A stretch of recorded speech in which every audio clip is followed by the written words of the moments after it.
They say money is the root of all evil, but in my experience, it's just the water that makes buried secrets grow. I'm Diana Chen, 34, and until last month, I was the dutiful daughter who sent half her paycheck home every month to support her parents. Looking back, I should have seen the signs sooner, but love has a way of blinding you to the obvious. I'd always been the responsible one, working part-time jobs through college, taking out student loans so my younger brother Kevin could attend a private university debt-free. Your brother needs the best education possible, Mom would say. He's going to be a doctor. The fact that I was studying to be an engineer apparently didn't merit the same consideration. The monthly transfer started 5 years ago, right after I landed my dream job at a tech startup in San Francisco. The company had just gone public, and my salary jumped significantly. Mom called the day after the news made the local paper back home in Portland. "Diana, sweetie," she'd said, her voice carrying that particular tone I learned to dread since childhood. "Your father and I are having some difficulties with the mortgage." It started small, $2,000 a month to help with the house payment, then their car needed repairs. Dad's medical insurance didn't cover some new prescriptions. Mom's art gallery wasn't doing well due to the economy. Every month brought a new crisis, a new need, a new reason why they couldn't possibly manage without my help.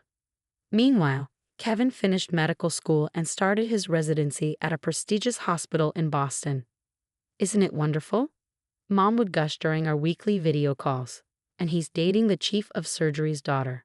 Such a good match. No one seemed to notice or care that I was putting my own life on hold. The down payment I'd been saving for a house gradually dwindled. The promotion I wanted required additional certifications I couldn't afford to pursue. Dating became an afterthought. How could I plan a future when my present was mortgaged to my parents' needs? Then I met Stephen at a tech conference. Brilliant, kind, and surprisingly understanding about my financial situation. "Your devotion to your family is admirable," he said on our third date. "But don't you think it's time they learn to manage on their own?" I brushed off his concerns. They were my parents, after all. They'd sacrificed so much for us growing up. But his words planted a seed of doubt that grew stronger each time I had to say no to another opportunity, another dream, another step forward in my own life. The breaking point came last week. I'd finally saved enough for the certification program that could put me in line for the head engineer position. The same day I was planning to submit my application, Mom called in tears. "The gallery's in trouble," she sobbed. "We need $50,000 by the end of the month or we'll lose everything. You're our only hope, sweetheart. Your brother's still paying off his student loans, and you know how important the gallery is to me." I sat in my tiny apartment, staring at my laptop screen where the certification program application waited. 5 years of supporting them had already cost me over $150,000. The $50,000 in my savings was meant to finally be an investment in my own future. I can't, Mom," I said quietly. "Not this time." The silence on the other end was deafening. "Can't?" Her voice turned cold.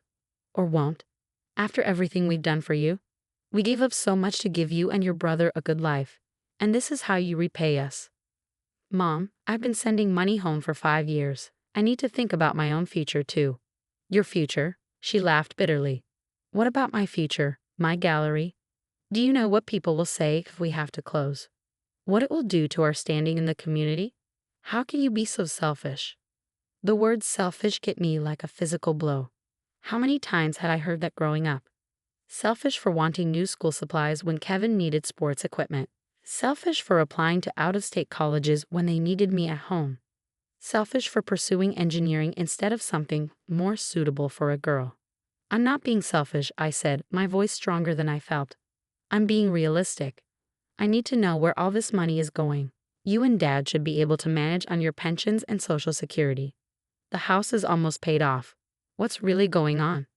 "How dare you question us?" Mom's voice rose. "After everything we've sacrificed. Well, if you're going to be like this, don't bother calling until you've come to your senses, and don't expect us to support your choices anymore." She hung up before I could point out the irony of that last statement. That night, I couldn't sleep. Years of financial statements and excuses swirled in my mind. Stephen's words about enabling dependency echoed in my thoughts. Something wasn't adding up, but I couldn't see the full picture. The next morning, I called in sick to work and started digging. My parents' mortgage information was still in my files. I'd been making the payments directly for years. A call to the bank revealed something interesting. The mortgage payments I'd been sending weren't going to the home loan at all. That loan was paid off 2 years ago, Ms. Chen. The bank representative said. The payments are being directed to a different account. My hands shook as I requested more information. Using the power of attorney I'd been given for emergencies, I accessed their bank statements. What I found made my blood run cold. Regular transfers to an account I didn't recognize. Large withdrawals coinciding with Kevin's emergency requests for help with student loans. Loans that should have been covered by his hospital's repayment program. Payments to luxury retailers, high-end restaurants, flight bookings to Boston. Then I found the credit card statements. My parents, it seemed, had been living quite well on my support payments, designer clothes, art collecting trips, country club memberships, and most surprisingly, regular deposits into an investment account in Kevin's name. But the gallery receipts told the most interesting story. Mom's struggling business had actually been quite profitable for the past 3 years. The books showed healthy sales and substantial profits that were being systematically hidden and redirected. I was still staring at the statements when my phone buzzed. A text from Kevin. How could you do this to Mom and Dad? They've given you everything and now you're abandoning them? You've always been jealous of my success. You're ruining everything. Jealous of his success. The success built on my sacrificed dreams. I took a deep breath and typed back a single line. Check your trust fund statement lately, little brother. Then I called Stephen. Remember when you said it was time they learned to manage on their own? I said when he answered. I think it's actually time for something else. Time for the truth to come out. I spent the rest of the day making copies of everything I found.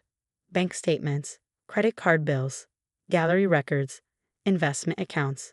The web of financial manipulation was breathtaking in its complexity. And in its betrayal. A message from Mom popped up on my phone. Your father and I are very disappointed in you. We raised you better than this. If you ever want to be part of this family again, you'll send them money by Friday.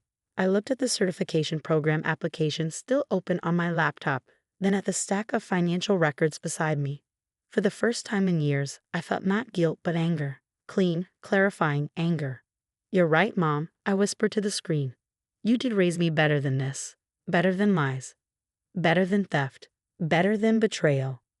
I picked up my phone and made a call to the one person who could help me understand exactly what my parents had been doing with my money and how to make it stop.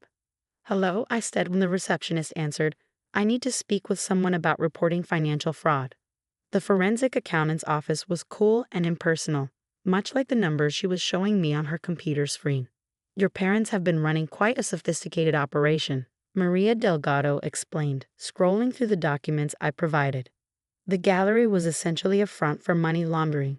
Your support payments were being used to create the appearance of legitimate business income, while the actual gallery profits were being hidden to avoid taxes.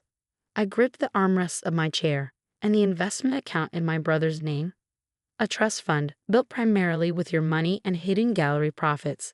Current balance just over $800,000. The room seemed to spin. Nearly $1 million while I lived in a tiny apartment and put my life on hold. What are my options? I asked, proud of how steady my voice remained. Maria leaned back in her chair. Given the evidence, you have several. You could report this to the IRS and FBI. This level of financial fraud and tax evasion would interest them greatly. You could pursue civil action to recover your money. Or you could confront your family with the evidence and try to resolve this privately. But given the systematic nature of their deception, I wouldn't recommend that route. My phone buzzed. Another text from Mom. The bank called about you accessing our accounts. How dare you spy on us? Your father is having chest pains from the stress you're causing. I hope you're happy. The familiar guilt rose up, but this time I recognized it for what it was. Another manipulation tool. I want it all. I said to Maria, civil and criminal. They need to face consequences. The next week was a blur of legal meetings and paperwork. I filed complaints with multiple agencies, documented every transaction, every lie, every manipulation. Stephen stayed by my side through all of it, offering support and righteous anger when my resolve wavered. Then came the letter from my parents' lawyer, threatening to sue me for defamation. I recognized the law firm name, the same one that handled Kevin's trust fund. They're bluffing, my lawyer assured me. They know we have documentation for everything. This is just an attempt to scare you into backing down. I wasn't scared anymore. I was furious. The confrontation happened at the gallery during one of Mom's prestigious artists and collectors' evenings. I walked in just as she was finishing her welcome speech to Portland's elite. And of course, she was saying we must support struggling local artists in these difficult economic times. Speaking of support, I said loudly, making her freeze mid-gesture. Let's talk about how you've been supporting my brother's secret trust fund with my money. The elegant crowd turned to stare. Mom's face went pale. Diana, this isn't the time or place. Actually, it's exactly the right time and place. I pulled out copies of the financial records. You've been using this gallery to launder money, using my support payments to create fake income while hiding the real profits. Shall we discuss the tax implications of that? Security, Mom called out, but I noticed none of the staff moved. They've all been served with subpoenas, I informed her. They'll be testifying about the gallery's real income versus what's been reported. Just like the bank records will show where my money really went. Not to your mortgage, which was paid off years ago, but to Kevin's trust fund and your luxury shopping. You ungrateful little, she started, but Dad's hand on her arm stopped her. Diana, he said, his voice carrying that authoritative tone that used to make me crumble. You're making serious accusations. Think very carefully about what you're doing to this family. Family? I laughed. A family doesn't steal from their daughter while privileging their son. A family doesn't manipulate and lie and commit fraud. A family doesn't. Doesn't what? Kevin's voice rang out as he pushed through the crowd. Doesn't take care of their own. Mom and Dad knew I'd need capital to start my own practice. They were just planning for my future. With my money, I turned to face the gathered crowd. Let me tell you all a story about family, about parents who took half their daughter's income for years, claiming poverty while living in luxury. About a brother who knew his trust fund was being built with his sister's sacrificed dreams. About a struggling gallery that's actually been profitable for years, but the profits were being hidden to avoid taxes. Whispers rippled through the crowd. Several prominent collectors began edging toward the door. The IRS and FBI have been notified, I continued. They're very interested in the gallery's creative bookkeeping.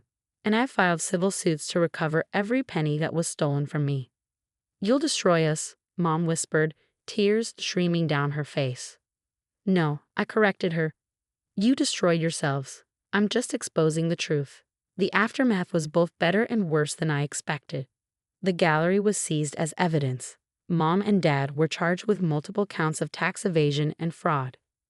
Kevin's trust fund was frozen pending investigation. The family I'd known, or thought I knew, imploded. Mom alternated between tearful pleas for forgiveness and vicious accusations of betrayal. Dad retreated into stony silence. Kevin raged about his ruined plans as if he had any right to plans built on my stolen money. But something unexpected happened too. Other voices began reaching out. Cousins who'd seen through my parents' facade years ago, but hadn't known how to tell me. Former gallery employees with stories of being forced to participate in the deception. Even some of Mom's society friends admitting they'd suspected something wasn't right but had kept quiet to maintain social harmony. 6 months later, I sat in my new office at work, looking at my professional engineering certification on the wall. The promotion had come through, along with a significant raise. Stephen and I had just put a deposit down on a condo, my first real investment in my own future. Mom and Dad took a plea deal to avoid longer sentences. They'll serve some time, though not as much as they probably deserve. The restitution payments will take years, but I'm less interested in recovering the money than in maintaining the boundaries I've finally learned to set. Kevin lost his position at the prestigious hospital when a scandal broke. Last I heard, he was working at a small practice in rural Maine, learning for the first time what it means to actually earn his way. Yesterday, I received a letter from Mom in prison. I know we hurt you, she wrote, but we're still family. Someday, when you have children of your own, you'll understand that parents just want what's best for their children. I wrote back one line. That's exactly why I'll never treat my children the way you treated me. The gallery building is for sale now. I drive past it sometimes, remembering all the lies that were sold there along with the art. The for sale sign seems like a metaphor. Everything has its price, but the true cost isn't always measured in dollars. Stephen suggested we should buy it, turn it into something positive. Maybe a community art space or education center. Transform the scene of the crime, he said with a smile. I'm considering it. There would be a certain poetry in turning a place of deception into a space for truth and growth. But first, I'm focusing on transforming myself. From the dutiful daughter who enabled financial abuse into a woman who knows her worth can't be measured by her bank account. The forensic accountant's final report sits in my desk drawer. Sometimes I take it out and read it, not to relive the pain, but to remind myself that clarity comes at a cost, and some prices are worth paying. They say money is the root of all evil, but I've learned it's really just a mirror, reflecting who we truly are. My parents saw it as a tool for control and manipulation. My brother saw it as his birthright, but I finally learned to see it for what it is, just a resource, neither good nor evil, useful only in service of our true values. Last week, I started a support group for adult children of financially abusive parents. The stories I hear echo my own, the guilt, the manipulation, the slow erosion of self-worth. But there's hope too, in sharing our experiences and learning to set boundaries. Mom's gallery used to have a sign. Art is truth seen through a lie. How fitting that their biggest lie, their carefully constructed facade of parental sacrifice and family unity, ultimately revealed the hardest truth of all. Sometimes the family you're born into isn't the family you need to become who you're meant to be. I'm building a new family now, one based on honesty and mutual respect. Stephen and I are talking about marriage, about children, about creating the kind of home where love doesn't come with a price tag and support doesn't mean surrender. The money they stole can be replaced. The dreams they delayed can be pursued. But the truth they tried to hide? That's priceless. And it's mine to keep.